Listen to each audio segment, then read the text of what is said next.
Thank you, guys.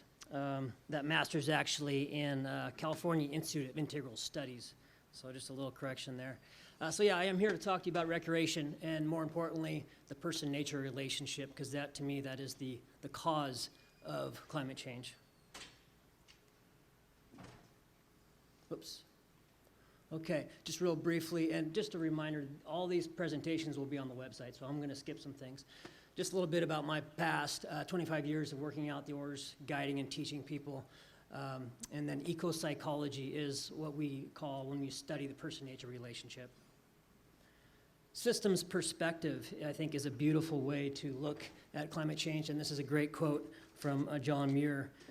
When we try to pick out anything by itself, we find it hitched to everything else in the universe. I think that really speaks to how complex of the problem we're dealing with here. I'm going to read you just a few of these questions. You know, science is big on questions, and I am too. I've got 21 questions here, but some of the ones I'd like to just address are, why do we recreate? What does recreation mean to you? What are some of the potential impacts from climate change on recreation in the Rogue Basin? But maybe more importantly, what are some of the potential impacts on climate change from recreation in the Rogue Basin? What is nature to you? Are you a part of nature or apart from nature? Does nature have intrinsic value? Number 15, that's a big one. Does nature have inalienable rights? Costa Rica says they do. Number 16, is there an increasing disconnection between people and nature? And then, is the earth sacred? Is anything sacred? Just a real quick overview of what we're going to talk about here. And it's my intention to show you that recreation is a powerful context for studying the person-nature relationship, as well as its role in climate change. Eco-psychology represents a growing body of scientific evidence that points to how the person-nature relationship is central in many of our contemporary human problems. And I hope to help unpack the underlying problem of climate change. We'll ask the question, is recreation a luxury or a basic human right? That's a big one. And then we have some examples of recreation in the Rogue Basin. And then we will look at what does sustainable recreation look like? What does the future of recreation look like? Okay. Where do we go from here, and some suggestions? Another quote of John Muir. And why do we recreate? And this is pretty much why I have spent my life doing what I do. I'm losing precious days. I'm degenerating into a machine for making money.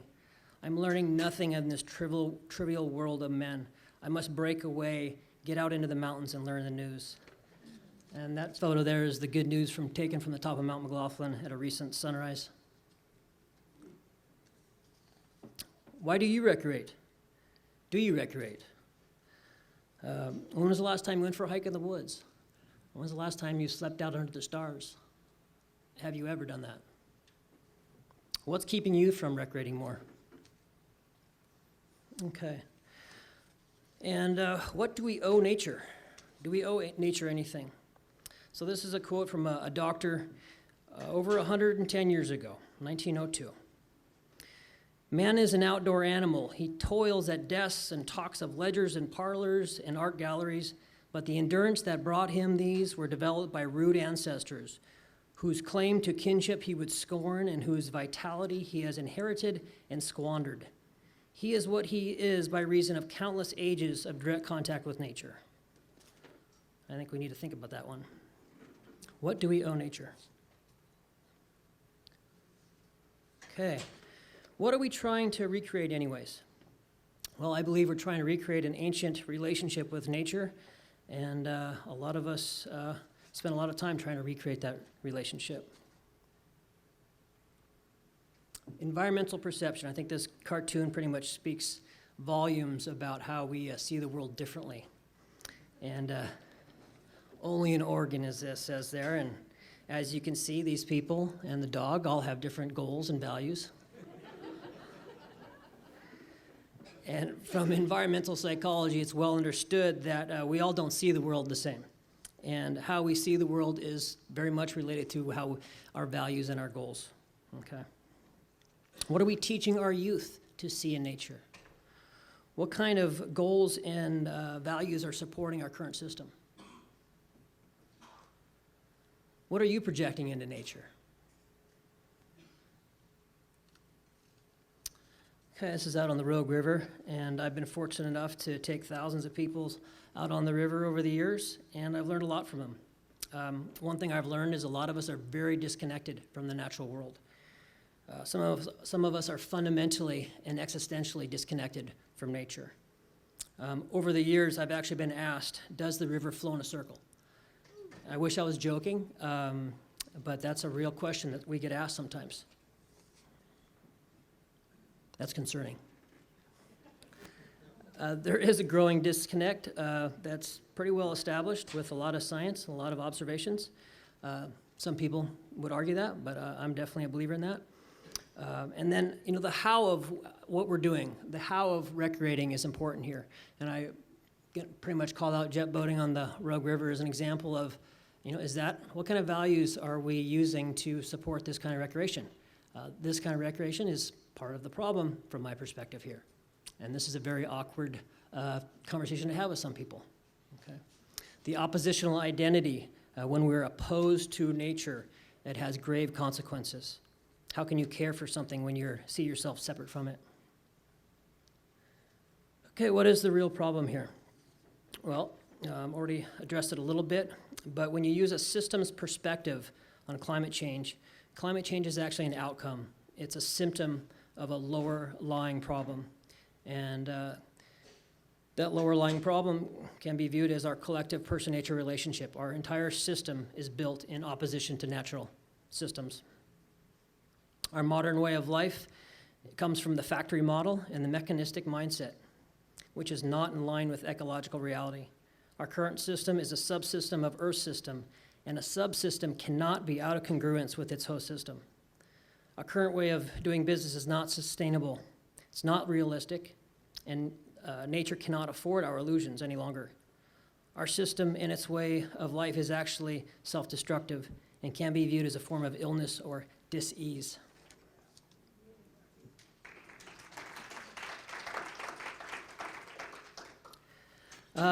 Scientific support for basically the premise I'm working with here comes from environmental psychology. There's a whole branch. A lot of different scientists are looking at this.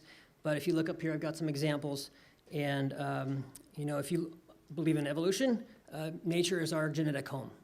Native people say all my relations. So this is where indigenous views and scientific views come together. Spending time out in the woods, smelling pine aroma actually boosts your titer count, your immunity response. Being in the woods and being in complex environments can help with mental fatigue. There's just endless examples of this, and I have a lot of resources for you if you're interested in learning more about this. Okay, so let's get on to recreation, a luxury or a human right. In September of 2002, the International Union of Conservation of Nature adopted the resolution, Child's Right to Connect with Nature and to a Healthy Environment. This is a big one. This is going to change how we view interacting with the natural environment. And I believe it's a really good step. Because once you accept that how fundamental a healthy person-nature relationship is to our overall well-being and development, it becomes logical to view this as a basic right. Okay, let's move on to some concrete examples here. This is Mount Ashland's average snowfall is the middle line there, and then we're at the bottom, far right there, with the last two poor winters. As you can see, though, it's cyclical. I'm not saying that snowpacks aren't decreasing, but you can see that there is a little bit of a pattern there. We're hoping that this El Nino that we're going to have this year is going to give us a big snowpack, but we will see.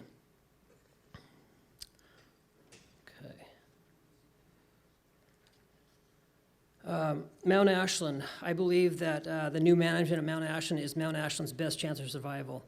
They are committed to stewardship, energy use responsibility, diversification of services, and environmental education of youth. They're setting a great example.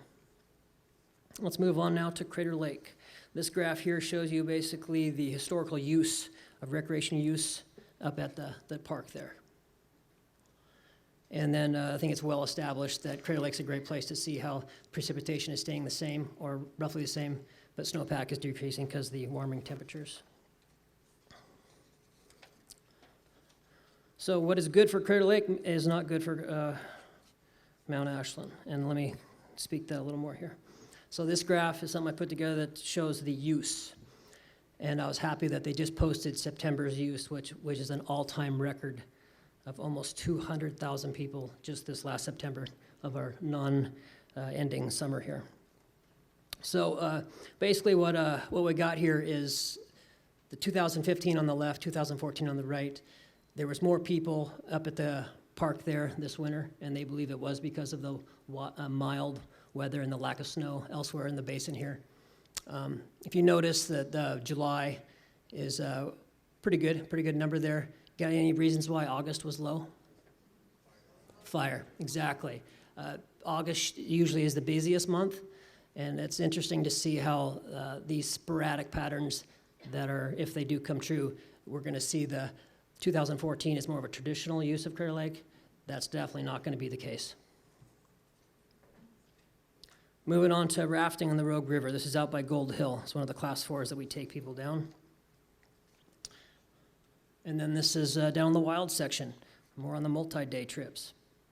So due to the Rogue's Dam, the flows aren't as affected as some of the other free-flowing rivers like the Illinois. However, the public's perception of what low water means to whitewater rafting is a whole other topic. We actually had people cancel out this summer because they heard it was too low. And my question is, what is the media's, and what's the media's role and responsibility in this topic here? The same thing happened with the fires. We had some pretty smoky weather, and there was a lot of media about how dangerous it was and stay indoors, and whether that's legitimate or not, I'm not going to challenge that. But there were days when people canceled to go rafting when it was not dangerous because of this hysteria that our media loves to create. So this is a graph here of a local company, and I'm running out of time here, so I'm going to speed up a little bit. Basically, this local company grew a lot, from 1.5 times in the middle of the summer up to 3 times in the shoulder season. What we call the shoulder season is spring and fall. If this pattern continues and the weather continues to get drier and warmer, it's going to be good news for some rafting companies. So, the relationship is nonlinear when we're talking about climate change and recreation. So what does sustainable recreation look like? And this is what it looks like from my perspective. Energy independent mindset, evolving past the petroleum industry, because rafting is not a sustainable industry, by the way. It's a great way to get people outdoors, but it's not sustainable. Ethically grounded, meaning practicing stewardship, committed to education, politically engaged, which is a big one for a lot of people in the recreation business because they don't want to upset anyone, and socially responsible. And what does the future look like in recreation? I see the top one here, sustainable, affordable, equitable, all going together, all right? I think that has to be something to consider. Ecoliterate, being congruent with nature. What kind of message are we sending children if there's giant jet boats racing up and down the river and we're talking about taking care of the environment? Ethic of care, embodying being a steward. Depending on the situation, simplification and diversification. Those don't have to be opposing. And viewed as a necessity. Where do we go from here? As I stated, the relationship is nonlinear, okay? Depending on our values and our goals, there's going to be winners and losers. And, I think we're all going to be losers in the end if we don't do something. What is our priority with education? Why aren't we not teaching children how to be healthy humans in relation to the planet as the top priorities? Revisioning what recreation is, it's not a luxury. We need to be getting outside more. Reappraisal of who we are as a people to nature. And do we have the political will to have some of these very challenging conversations about what sustainable recreation is? And then finally, here are some suggestions that I think would make a big difference. Support ecoliteracy. From the very earliest time in education, we need to be talking about this kind of thing. Support sustainable recreation. Promote human-powered recreation whenever we can. Believe in change. If you're not familiar with the growth mindset or the work of Carol Dweck, I encourage you to look into it. Just as much as there's a disconnect between human and nature, there's a disconnect between what's really going on with human development and well-being and what is commonly understood. And then reappraise our system's validity. This is a big one. The changes that I'm envisioning aren't going to happen in my lifetime. I don't see them happening, but I think they have to happen. Now, I want to end the presentation with the following words. It is important to understand how climate change is affecting recreation in the Rogue Basin, but it is vital that we understand how recreation in the Rogue Basin is affecting climate change. Climate change is the outcome of our collective person-nature relationship. And until we accept this premise, the changes that we make will not have any lasting impacts upon the real problem. The good news is that we can change. However, this change is going to take time and serious commitment to education, re-education, and policy that are all in line with ecological reality. Thank you.